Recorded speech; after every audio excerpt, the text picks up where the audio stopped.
एक पुराने पहाड़ी गांव के किनारे एक छोटा सा धुंध से ढका हुआ काला सा घर था, जिसे लोग दूर से देखते ही अपना रास्ता बदल लेते थे। रात को हवा इस तरह से चीखती थी मानो पुरानी दीवारों के भीतर कोई अपनी सांस रोककर रो रहा हो। कहा जाता था कि उस घर में समय थम जाता है, घड़ियां चलती रहती हैं पर पल आगे नहीं बढ़ते। एक रात जिज्ञासा से भरा एक यात्री ठंडी हवा को चीरते हुए उस घर तक पहुंच गया, बिना समझे कि आज धुंध हर रात से कहीं अधिक भारी थी, जैसे किसी ने जानबूझकर हवा की चाल रोक दी हो। उसने दरवाजा धक्का दिया तो वह स्वयं ही धीरे से भीतर की ओर खुल गया, एक ऐसी खामोशी को उजागर करता हुआ जिसमें उसकी धड़कन भी एक अजीब गूंज बनकर लौट रही थी। घर के भीतर सब कुछ विचलित करने वाला रूप से सुसज्जित था। कुर्सियां सही जगह पर, बिस्तर पर कपड़े ठीक से मुड़े हुए, मानो कोई अभी कुछ समय पहले यहाँ था या फिर अब भी हो। लकड़ी की चककी फर्श पर उसकी हर आहट एक धीमी थाप बनकर गूंजती थी और हर कदम पर उसे लगता था कि कोई उसी ताल में उसके पीछे चल रहा है। पर जैसे ही वो पीछे मुड़कर देखता, केवल वही घनी धुंध हवा में उलझी हुई हिलती दिखती। सीढ़ियों के पास एक पुराना चित्र और फलक टंगा था, जिस पर इतनी मोटी धूल जमी थी कि कोई चेहरा पहचाना नहीं जा सकता था। फिर भी उस चित्र में आंखों जैसा कुछ हल्का सा चमक उठा, जैसे वे आंखें सीधे यात्री को ही देख रही हों। नीचे से एक हल्की सी रगड़ने की आवाज आई, मानो कोई नंगे पैर जमीन पर घिसटते हुए चल रहा हो। लेकिन पूरे घर में वही बासी भीगी लकड़ी की गंध और उसके साथ लोहे जैसी टीसती महक फैलती जा रही थी, जैसे हवा में किसी पुराने रक्त की स्मृति अब भी जीवित हो। यात्री का हृदय धीरे धीरे भारी होने लगा, पर वो लौट नहीं पा रहा था।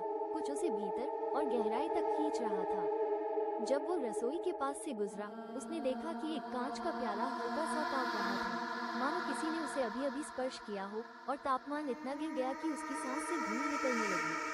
पर सबसे विचलित करने वाली चीज थी वो पुरानी लकड़ी की मेज, जिस पर ताजे कीचड़ भरे पदचिह्न थे, छोटे, गीले और मेज के किनारे तक जाकर एकदम से गायब हो जाते थे। घर के बीचों बीच एक छोटा सा गलियारा था, जहां से एक सकरा, बस वही एक स्थान था जहां से रगड़ने की आवाज और अधिक तीखी होने लगी थी। यात्री ने स्वयं को रोकने की बहुत कोशिश की, पर जिज्ञासा के साथ साथ एक भारी पछतावा उसके भीतर धीरे धीरे भरता जा रहा था। जैसे ही वो तहखाने के निकट पहुंचा, हवा अचानक स्थिर हो गई, समय फिर से थम गया, बिल्कुल निश्चल। उसने धीरे से नीचे झांका और उसी क्षण उसकी रीढ़ बर्फ सी जम गई। तहखाना पूरी तरह अंधेरा नहीं था, वहाँ एक फीकी सफेद चमक थी जो किसी आकृति से आ रही थी। वो आकृति बिल्कुल मनुष्य जैसी थी, पर उसका शरीर अप्राकृतिक ढंग से मरोड़ा हुआ, मानो हड्डियों को गलत दिशाओं में जोड़ दिया गया हो। और सबसे भयावह बात ये थी कि वो प्राणी यात्री की हर हरकत को हूबहू दोहरा रहा था, हर सांस, हर झुकाव, हर कपकपी, मानो वो उसकी ही कोई परछाई हो जो उजाले में नहीं, केवल अंधेरे में अस्तित्व रखती हो।